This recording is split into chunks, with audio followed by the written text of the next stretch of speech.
Hello everyone, कैसे हैं आप सब। द चेंजिंग कल्चरल ट्रेडिशन के थर्ड पार्ट में आपका स्वागत है।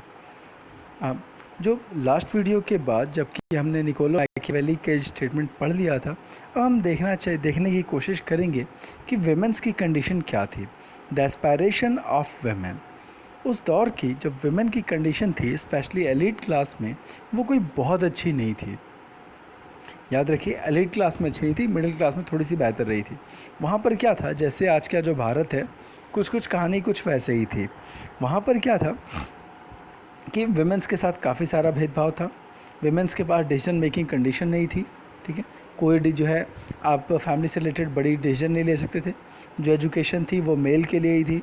और जो है जो फैमिली बिजनेस था या जो कुछ भी जो अब पावर रिलेटेड थी कि कोई डिजिग्नेशन देना है, आपको एडमिनिस्ट्रेटिव वर्क करना है, तो ये काम जो है वुमेंस के लिए नॉट अलाउड था। इवन कि चर्च में भी कोई डिजिग्नेशन अगर दी जानी है या चर्च में एजुकेशन या किसी इवेंट के लिए भेजना है, तो वो लड़कों को ही भेजते थे, लड़कियों को नहीं भेजता था।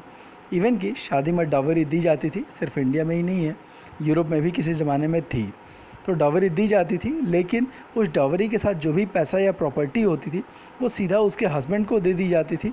और वीमेन ये नहीं कह सकती थी कि ये जो प्रॉपर्टी है तुम कैसे मैनेज करोगे। उसका हस्बैंड जैसे चाहे वैसे मैनेज कर सकता था। इवन कि जब एलीट लोग जब काफ़ी गरीब हो जाते थे और इस लायक नहीं हो पाते थे कि बेटी की शादी कैसे मैनेज करेंगे, तो वो लोग करते क्या थे कि अपनी बेटियों को नन बना देते थे। मीन्स लाइफ टाइम वो शादी नहीं करेगी, कि पैसा ही नहीं था कि शादी पैसे दे करके शादी करवा पाएँ। तो वो पूरी लाइफ टाइम जो है किसी मोनेस्ट्री में एज ए नन लाइफ जीती थी। तो कुल मिलाकर के अगर आप एलीट फैमिली में देखोगे तो कंडीशन ऑफ वुमेन जो है वो बुरी थी। Public life means administration, society में उनका रोल बहुत ही लिमिटेड था। और बेसिकली उनसे उम्मीद की जाती थी कि आप घर ही देखोगे, आप बाहर की लाइफ में बिल्कुल भी इंटरफेयर नहीं करोगे। तो ये हो गया एलीट क्लास की। मिडिल क्लास में क्या था, स्पेशली जो मर्चेंट्स फैमिली थी, उनके यहाँ विमेंस की क्या कंडीशन थी। तो उस हिसाब से देखोगे तो मर्चेंट्स फैमिली में विमेंस की कंडीशन बेहतर थी। हालांकि उसके पीछे भी जो है कुछ खास वजह थी। वजह क्या था कि बेसिकली जो बिजनेसमैन थे, इस समय क्या इंटरनेशनल ट्रेड शुरू हो गया और जो है डिस्टेंस लैंड पे, तो बिजनेसमैन वो अलग अलग जगहों पे जाके ट्रेड करते थे। और कई बार होता क्या था, शिप लेकर के अगर इंडिया चले आए या फिर अमेरिका चले गए तो पता चल रहा 6-6 महीना रहना नहीं था। तो ऐसे केस में उन्होंने अपनी विमेंस को फ्रीडम दी। तो जब शॉपकीपर्स बाहर कहीं माल परचेज करने गए तो वाइफ्स दुकान चलाती थी। इसी तरह से जो बैंकर्स थे या फिर जो है मर्चेंट्स थे, तो उनकी वाइफ्स को इतनी ट्रेनिंग दे करके रखी थी कि वो अपना बिज़नेस जो है अच्छे से मैनेज हो कर पाए। इवन कि जब हस्बैंड की डेथ हो जाती थी तो उनकी जो वाइफ है वो भी जो है एज ए विडो उनका काम कर सकती थी। तो इस तरह से हम देखते हैं कि जो हाई के जो कैटेगरी जो फैमिली है उससे काफ़ी अच्छी कंडीशन में जो है मिडिल क्लास फैमिली में थी, स्पेशली बिजनेस क्लास में, क्योंकि ये पब्लिक लाइफ में। इसी दौर में कुछ जो वेमेंस थी उन्होंने काफ़ी अच्छी कंडीशन इंप्रूव की। मीन्स काफ़ी सारा एजुकेशन गेन किया। हालांकि बहुत सेलेक्टेड थी, जो है ज़्यादा नहीं था, बहुत सेलेक्टेड वेमेन थी, लेकिन उन्होंने अच्छी एजुकेशन गेन की। एक लेडी है वेनेशियन कैसेंड्रा फेदेले। ठीक है, वेनेशियन मतलब क्या, जो वेनिस शहर से थी। उनका कहना ये था कि ये, हालांकि इस पर एक क्वेश्चन भी आता है कि क्यों ऐसा उन्होंने कहा कि even though the study of letters promises and offer no reward for women no dignity. कहा कि जो एजुकेशन है वो महिलाओं को कोई रिवॉर्ड नहीं देती, कोई डिग्निटी नहीं देती, फिर भी जो है जो वेमेंस हैं उनको पढ़ाई करनी चाहिए। कहा कि यह बहुत ज़रूरी है क्योंकि यह हमारी लाइफ को इम्प्रूव बना सकता है, कि एटलीस्ट हमको हमारे साथ क्या गलत हो रहा है ये हमको बता सकता है। और उनको पता था कि हम कितना ही पढ़ लें कोई जॉब मिलने वाली नहीं है, लोग हमारे साथ भेदभाव करेंगे ही करेंगे। फिर भी उस दौर के कुछ बहुत पढ़े लिखे लोगों में से एक जो है विमेन में, ये जो है कैसेंड्रा फेदेले थी। अब वो उन गिने चुने लोगों में से थी जिनको जो है उस दौर की जो है सबसे फेमस यूनिवर्सिटी ऑफ पादुआ में एज ए स्पीच देने के लिए बुलाया गया था। वो जो है ग्रीक और लैटिन में काफ़ी अच्छी स्कॉलर थी और जो है अच्छी ह्यूमनिस्ट नॉलेज थी। इवन कि उस दौर के ह्यूमनिस्ट जो खुद को बड़े जीनियस मानते थे और ख़ुद को बड़े मॉडर्न मानते थे, वो भी जो है वेमेन को इक्वल ट्रीटमेंट देने के लिए रेडी नहीं थे।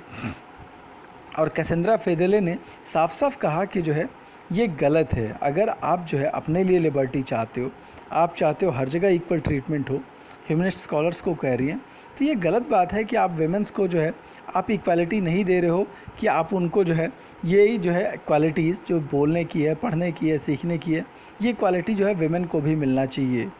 ठीक है। फिदेले जो है उन्होंने उस दौर की प्रॉब्लम्स को उन्होंने फोकस किया था, और वो अकेली नहीं थी, उनके जैसे कई और लोग थे जो इस बात के लिए जो है बहुत ज़्यादा नाराज़ थे कि जो भी फ्रीडम है, जो भी जो है एजुकेशन है, वो सिर्फ जो है मेल को ही क्यों दिया जाए, फीमेल को क्यों ना दिया जाए। इसी टाइम एक और थी मार्चेज ऑफ मंतुआ। मंतुआ एक बहुत छोटा सा राज्य था, उसकी रानी थी इज़ाबेला द इस्ते। ठीक है, इज़ाबेला द इस्ते। ठीक, मंतुआ इटली में एक छोटा सा राज्य है, तो वहीं की ये रानी थी। उसका हस्बैंड जो है कुछ टाइम के लिए गायब हो गया था, तो उस टाइम जो है इसने अपने छोटे से राज्य पर रूल किया था।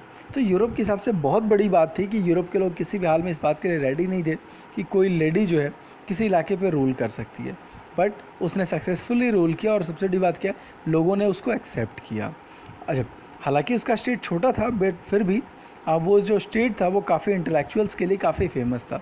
उस दौर में महिलाओं ने काफ़ी सारी किताबें लिखी है जो कि उनकी इकोनॉमिक पावर, प्रॉपर्टी और एजुकेशन और उनकी आइडेंटिटी को दिखाती है कि जो है आप उनकी मतलब वो कितनी टैलेंटेड थी। ठीक है, ऐसे ही एक थिंकर रहे हैं बालास्थार कास्टिग्लियोनी। उनका क्या कहना है? ठीक है, ये बेसिकली विमेंस राइट्स के अगेंस्ट चलते हैं। ठीक, अभी जो है हमने ये देखा विमेन राइट के सपोर्ट में हमने स्टेटमेंट देखे, अब जो है ये वो थिंकर हैं जो कि विमेंस के अगेंस्ट चलते हैं। उनका कहना ये है कि एक महिला को पुरुष के जैसा बिल्कुल भी नहीं होना चाहिए। कहा कि वो पुरुष के जैसे हो ही नहीं सकती, ना तो अपने मैनर्स में, ना अपने वर्ड्स में, उनके बोलचाल का तरीका अलग होना चाहिए, उनका हाव भाव अलग होना चाहिए, जेस्चर अलग होना चाहिए, उनके कपड़े अलग होने चाहिए।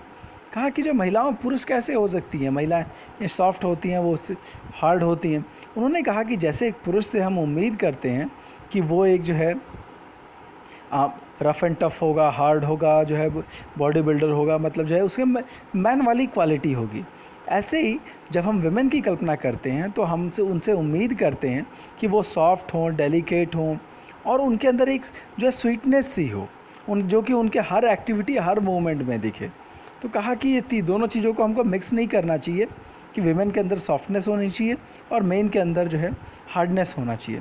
कहा कि एडिशनली जो है आप उसके हर बिहेवियर में ये चीज़ दिखनी चाहिए, और उसे जो है पुरुषों के जैसा बिल्कुल नहीं होना चाहिए। कहा कि अगर जो है जो कोर्ट के जो प्रोसेस हैं, कहा कि जैसे राज दरबार में जो लोगों को कल्चर सिखाया जाता है, उसके साथ ही महिलाएं जो है अगर ये जो है विमेन वाले जो एट्रीब्यूट्स हैं, जो गुण हैं, वो डाल लें, मीन सॉफ्टनेस आ जाए उनके अंदर, थोड़ा सा जो है लचीलापन आ जाए, ये सब चीज़ें क्वालिटी अगर आ जाए, रहन सहन तरीका आ जाए, तो वो जो है फाइनेस्ट हो जाएंगी और वो और बेहतर हो जाएंगी। ठीक है, तो उन्होंने ये भी कहा कि मैं ये मानता हूँ कि कुछ क्वालिटीज़ ऐसी हैं जो पुरुषों और महिलाओं दोनों के भीतर होना चाहिए, लेकिन ये जो है वो दोनों के लिए ज़रूरी है, लेकिन हमें ये ध्यान में रखना होगा कि एक अच्छी फैमिली के लिए बहुत ज़रूरी है, एक मिनट रुको, सेंटेंस गड़बड़ हो गया। कहा कि जो कुछ क्वालिटी जो है पुरुषों और स्त्रियों दोनों के लिए ज़रूरी है। क्या कुछ है कि आप एक अच्छी फैमिली के हो, ठीक है, मतलब आप एक एलीट फैमिली के हो। एडिशनली आप शो ऑफ बिल्कुल ना करें, आप जो है ग्रेसफुल दिखें, आप जो है वेल मैनर्ड रहें, आप जो है चालाक हों और प्रूडेंट हो, मतलब जो है आपके अंदर जो है घमंड बिल्कुल नहीं होना चाहिए, आपके अंदर जलन नहीं होनी चाहिए, और आप जो है एज ए विमेन ऐसे खेल खेलें जो कि महिलाओं के लिए जो है सक्षम हो। तो कुल मिलाकर के इनका जो अप्रोच दिख रहा है वो ये है कि पुरुषों के अंदर पुरुषों वाली रफ़ एंड टफ क्वालिटी होनी चाहिए, और दूसरी ओर विमेन के अंदर जो है सॉफ्टनेस होनी चाहिए, उनके अंदर जो है सहृदय हों, कोमल हों, और जो है नज़ाकत हो।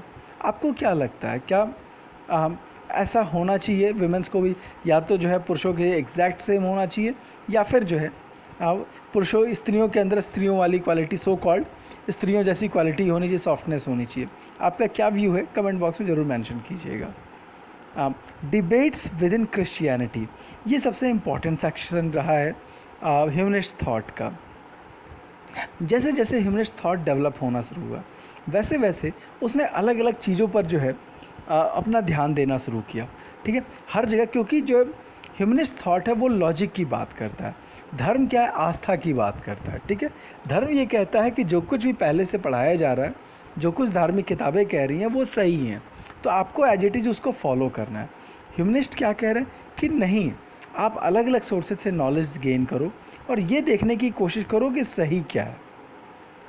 था क्या, इटली के लोग अब अलग अलग कंट्री से टच में आ रहे हैं, एंशिएंट ग्रीक को पढ़ा, एंशिएंट रोम को पढ़ा, उन्होंने जो है इंडिया को पढ़ा, उन्होंने जो है अरब्स को पढ़ा, उन्होंने मंगोल्स चाइनीज़ लोगों को पढ़ा।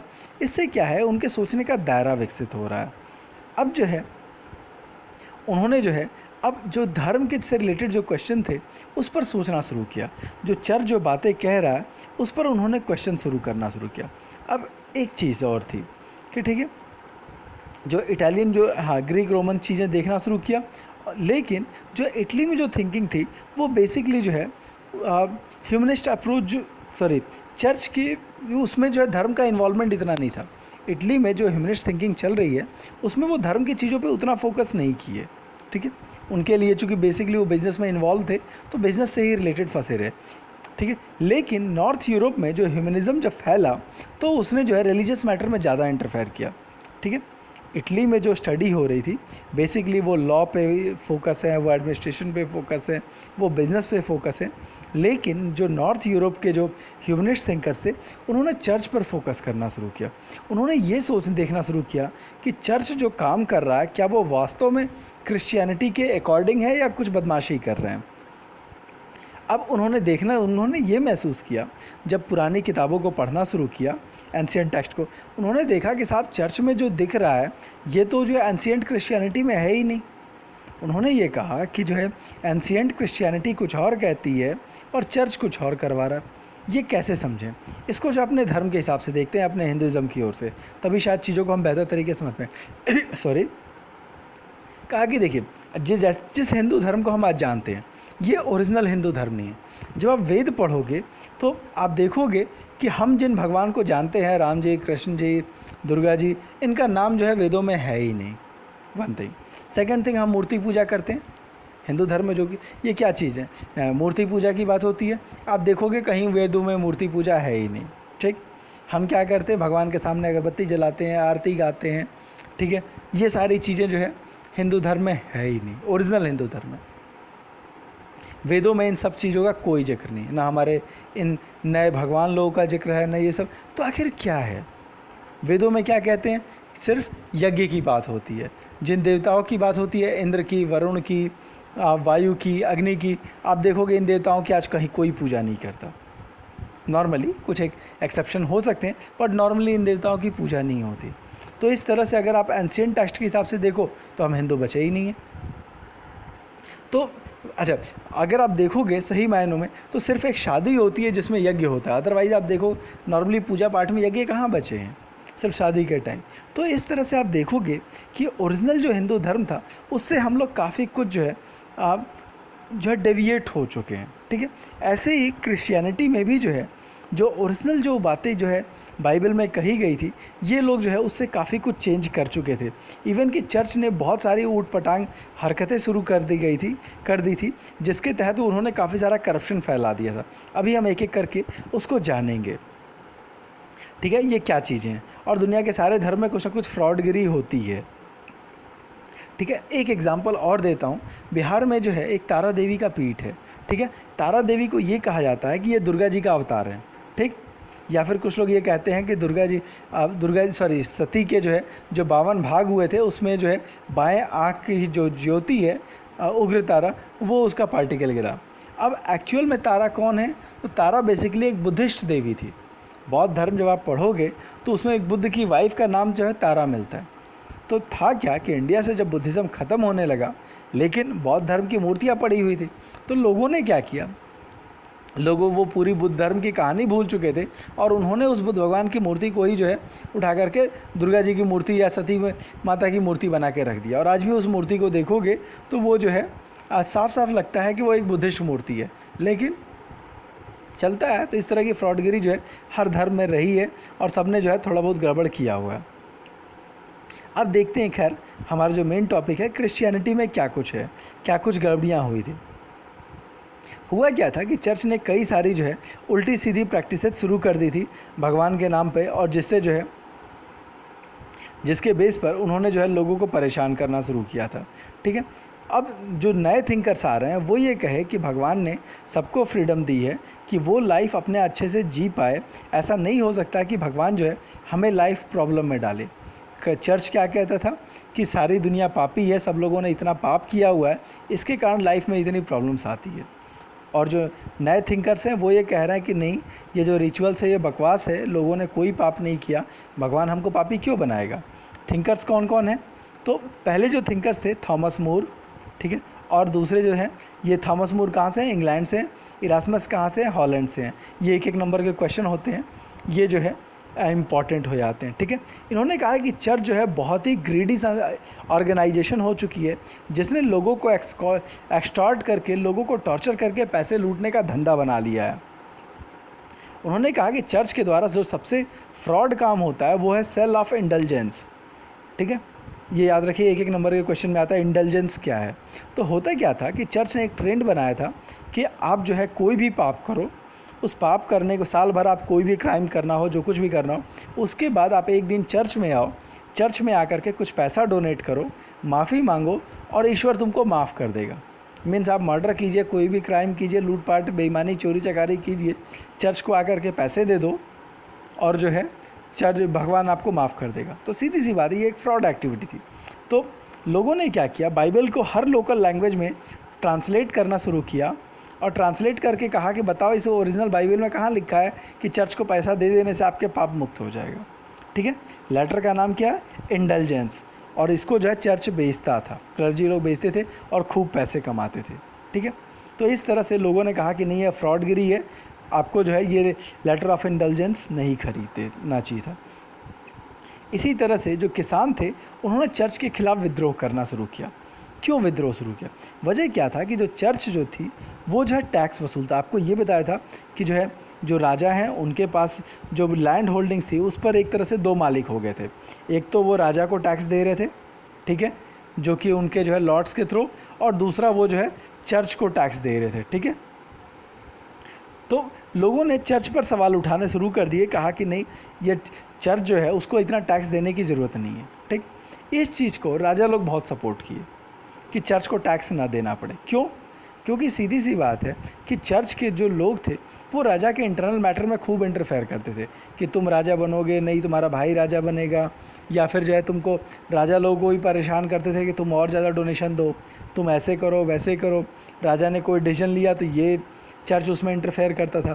तो इसीलिए जो प्रिंस लोग थे उन्होंने कॉमन लोगों को सपोर्ट किया, कहा कि नहीं, चर्च जो पैसा ले रहा है वो गलत बात है, और इसके कारण एंटी चर्च मूवमेंट जो है वो गड़बड़ हो गया। ठीक है, इसी टाइम एक और फर्जी लेटर था, डोनेशन ऑफ कॉन्स्टेंटाइन। आपको याद होगा लास्ट चैप्टर जब आप पढ़ रहे थे द 3 ऑर्डर्स, उसमें आपको कॉन्स्टेंटाइन का नाम आया था, होली रोमन एम्परर। अगर नहीं पढ़ा होगा तो एक बार फिर से जो है वो पूरा चैप्टर देख जरूर लेना।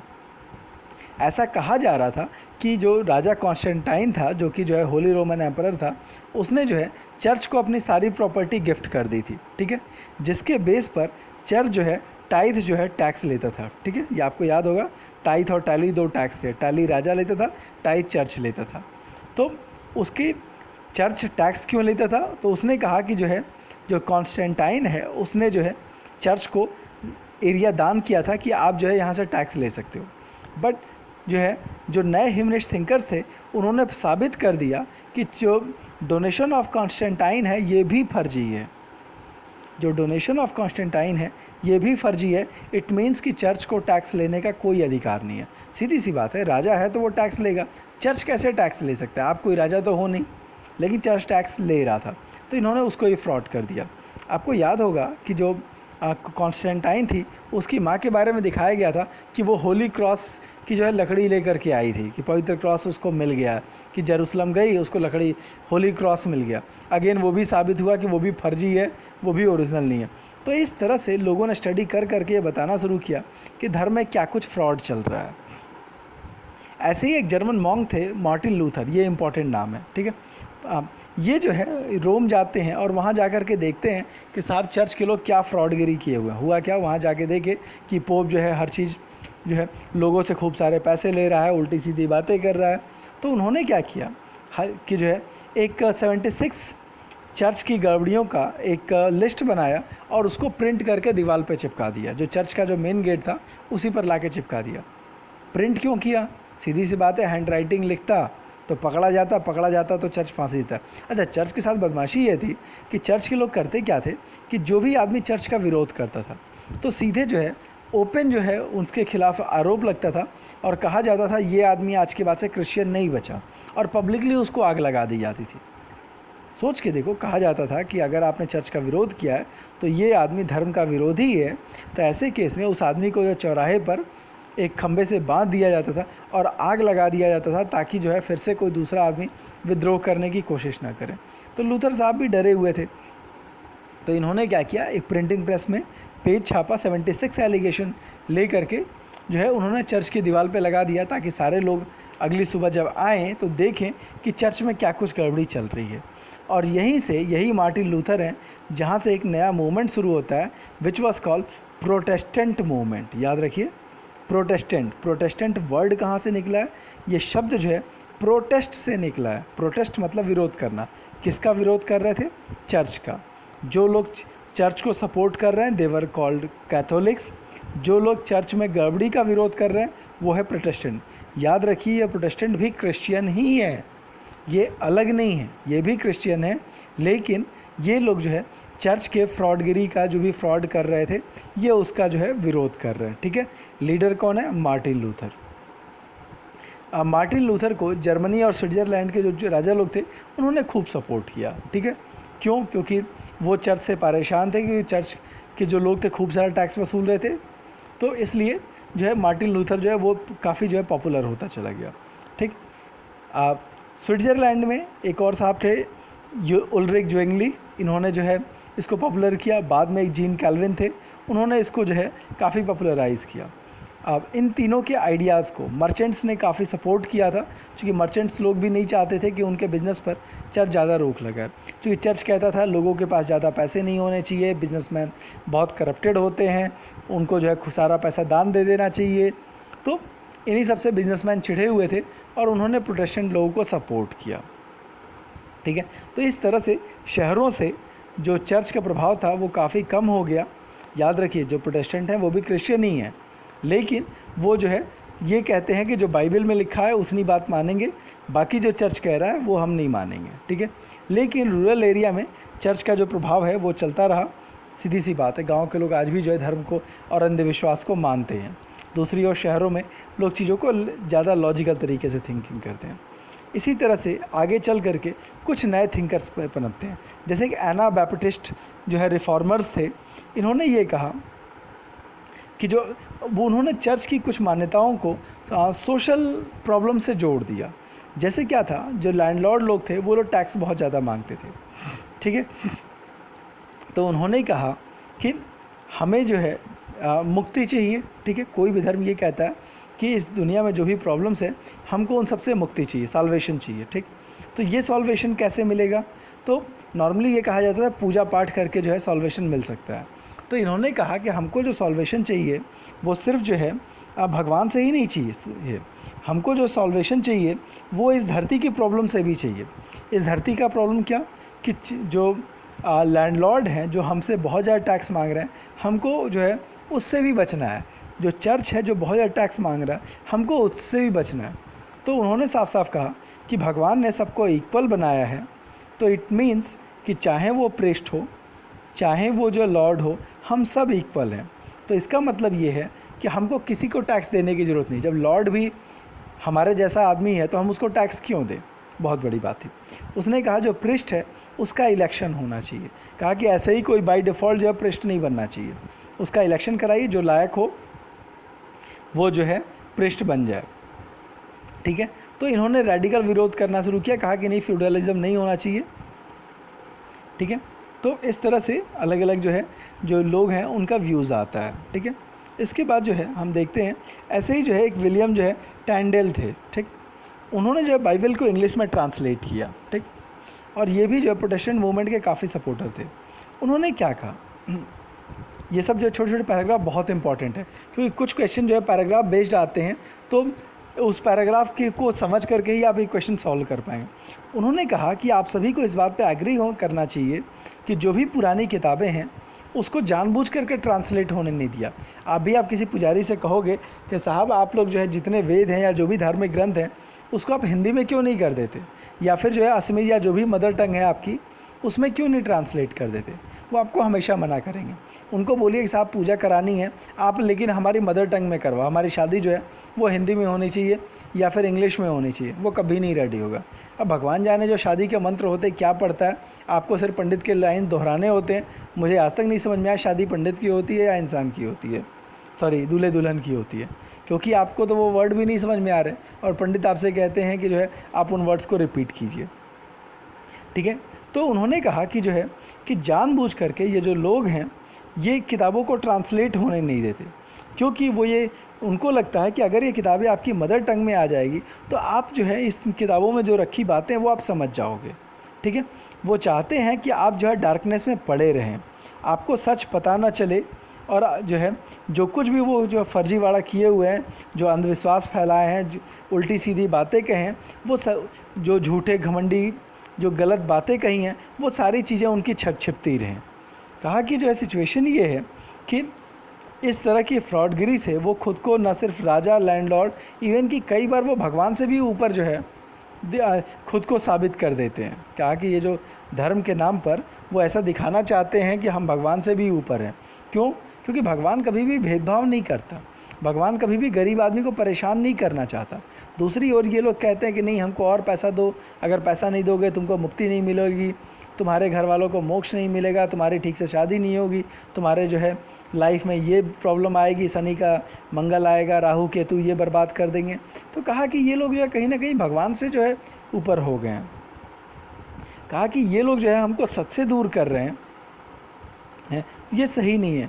कहा कि जो है मैंने जो न्यू टेस्टामेंट को ट्रांसलेट करके एक चीज़ मैंने अपने अनुभव से सीखी है कि जब तक जो है आप अपनी मदर टंग में अपनी लैंग्वेज को नहीं समझ पाओगे, नहीं पाओगे, तब तक आप चीज़ों को समझ नहीं सकते। सीधी सी बात है, कोई किताब अगर आपको संस्कृत में मिलती है तो आपको क्या समझ में आएगा? थोड़ा बहुत आप कोशिश करोगे लेकिन आपको समझने में मुश्किल होगी।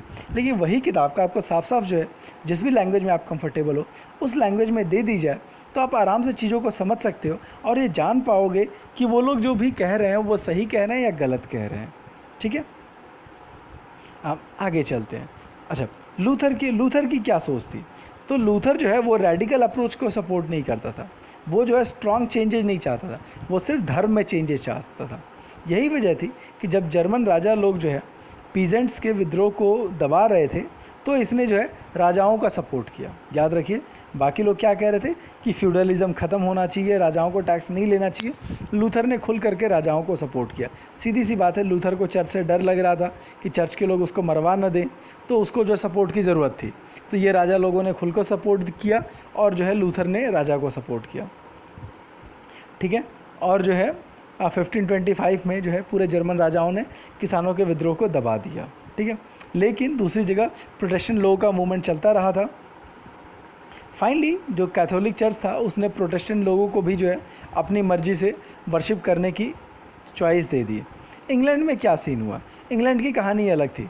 हुआ क्या था कि वहाँ के जो राजा साहब थे उनको शादी करनी थी, ऑलरेडी एक वाइफ थी और उनको एक दूसरी शादी करनी थी। कुछ पोप के साथ प्रॉब्लम थी, पोप ने कहा कि शादी नहीं हो सकती, हम आपको धर्म से निकाल रहे हैं, ठीक है। पोप का कुछ पर्सनल था उसकी रानी के साथ, कुछ रिलेशन थे, रिलेशन मतलब जो है रिश्तेदारी थी, दूसरे रिलेशन मत समझना।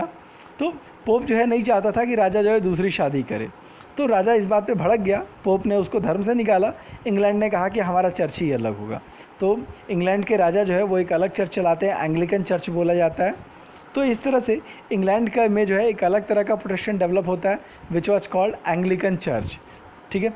अब आप जब क्रिश्चियनिटी के अंदर जाओगे तो क्रिश्चियनिटी भी एक धर्म नहीं है, उसके अंदर भी कई ब्रांचेज हैं। जैसे मुस्लिम में शिया सुन्नी आता है, ठीक है। उसके बाद शिया सुन्नी के बाद अहमदिया है, बोहरा है, और भी कई तरह के ब्रांचेज हैं।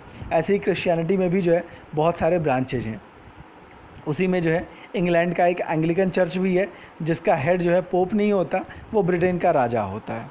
ठीक, इसी तरह से खुद जब लगने लगा कि जो है कैथोलिक चर्च जो है ये जो प्रोटेस्टेंट लोगों को फेस नहीं कर पा रहा, तो चर्च के कुछ लोगों को लगा कि नहीं, हमें अपने सिस्टम को सुधारना चाहिए। तो एक साहब थे स्पेन में, इग्नियस लॉयला, ठीक है, उन्होंने एक मूवमेंट स्टार्ट किया जो है जेसुइट जो है इनके सपोर्टर्स कहलाते थे। इन्होंने कहा कि जो चर्च के लोग हैं उनको जो है बहुत ज़्यादा शो ऑफ नहीं करना चाहिए, उनको सिंपल लाइफ जीनी चाहिए, उनको लोगों की भलाई के लिए काम करनी चाहिए। इन्हीं लोगों ने मिशनरी सिस्टम शुरू किया। आज जो आप मिशनरी स्कूल, कॉलेजेज, हॉस्पिटल देखते हो, गांव-गांव, दूर दराज के बीहड़ जंगलों में भी जो है जो स्कूल कॉलेजेज आप देखते हो, हॉस्पिटल्स देखते हो, वो इन्हीं के द्वारा शुरू किया हुआ है। कौन थे? तो इग्नियस लॉयला, ठीक है। इन्होंने जो है चर्च के सपोर्ट में काम करना शुरू किया। इनका जो ये जो प्रोटेस्टेंट लोगों के अगेंस्ट काम कर रहे थे, इनका कहना था कि चर्च बहुत अच्छी ऑर्गेनाइजेशन है, कुछ गड़बड़ियाँ हो सकती है, उसको ठीक करना है, लेकिन हमको चर्च को फॉलो करना है। स्पेशली गरीब लोगों की सेवा में, उनको एजुकेशन और हॉस्पिटैलिटी में इन्होंने बहुत काम किया था। ठीक है, कुछ फैक्ट्स हैं, फैक्ट्स एंड फिगर्स हैं, देख लेते हैं। थॉमस मूर, जिनकी फेमस बुक है यूटोपिया, एक काल्पनिक राज्य का इन्होंने इमेजिनेशन किया था जिसमें सब कुछ अच्छा होगा। 95 थे, मैंने 76 बोल दिया था। इन्होंने 95 थीसिस जो है लिखे थे, जिसके तहत जो है उन्होंने चर्च पर क्लेम किए थे। जो पोस्टर चिपकाया था 95 थीसिस है, ठीक है, 95 क्लेम किए थे। ठीक, 1522 में लूथर ने बाइबल को जर्मन में ट्रांसलेट कर दिया। 1525 पीजेंट्स ने जर्मनी में विद्रोह किया। ठीक, 1543 एंड्रेस वेसेलियस, उन्होंने एनाटॉमी पर जो है किताबें लिखी। ठीक, 1559 एंग्लिकन चर्च जो है इंग्लैंड में बनता है। याद है राजा की जो शादी थी, जो शादी को पोप ने माना नहीं था, तो राजा ने अपना खुद का ही चर्च बना लिया और ख़ुद को ही अपना पोप बना दिया।